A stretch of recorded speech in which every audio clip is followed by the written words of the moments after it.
Hi friends, welcome to my channel Gino's World. உங்களுக்கு நான் போடுற வீடியோஸ் பிடிச்சிருந்துச்சுன்னா லைக் பண்ணுங்கள், சப்ஸ்கிரைப் பண்ணிக்கோங்க, பக்கத்தில் இருக்க பெல் ஐக்கானையும் கிளிக் பண்ணிக்கோங்க.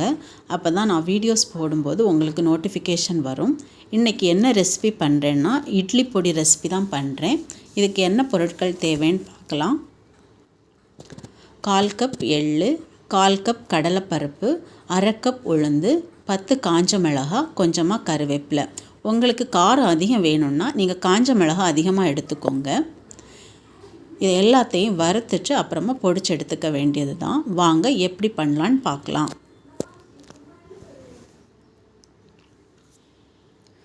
ஒரு பேனில் கொஞ்சமாக ஆயில் ஆட் பண்ணியிருக்கேன். இப்போ இதில் கொஞ்சம் காஞ்ச மிளகாய் சேர்த்துருக்கேன். இந்த காஞ்ச மிளகாயை வறுத்து எடுத்துடலாம். இது கொஞ்சம் வறுந்ததும் இதில் நான் கருவேப்பிலை ஆட் பண்ணுறேன். ரெண்டையும் சேர்த்து நல்லா வறுத்து எடுத்துடலாம். நல்லா வறுந்துருச்சு. இப்போ நான் இதை தனியாக எடுத்து வைக்கிறேன்.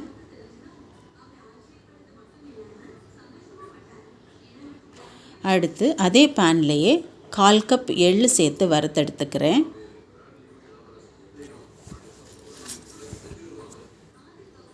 பாருங்கள், எள்ளு வறுந்துருச்சு. இப்போ இதை எடுத்து வச்சிடலாம். அப்புறம் 1/4 கப் கடலைப்பருப்பு, 1/2 கப் உளுந்து சேர்த்து வறுத்து எடுத்துடலாம். எல்லாமே ஸ்டவ்வை சிம்மில் வச்சு தான் நீங்கள் பண்ணணும்.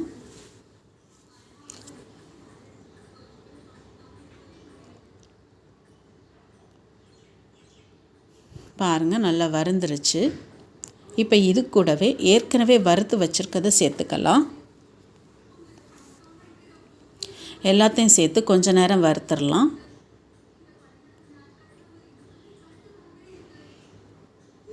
இப்போ இதில் கொஞ்சமாக பெருங்காயத்தூள் ஆட் பண்ணலாம்.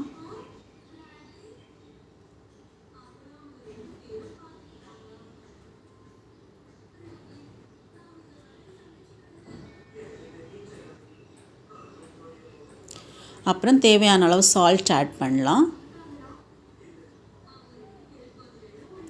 ஸ்டவ்வை ஆஃப் பண்ணிடலாம்.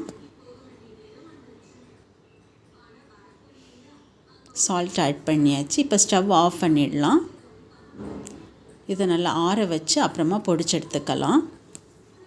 ஆறட்டும். ஆறினதுக்கப்புறமா மிக்ஸி ஜாரில் மாற்றிட்டு பொடிச்சு எடுத்துடலாம்.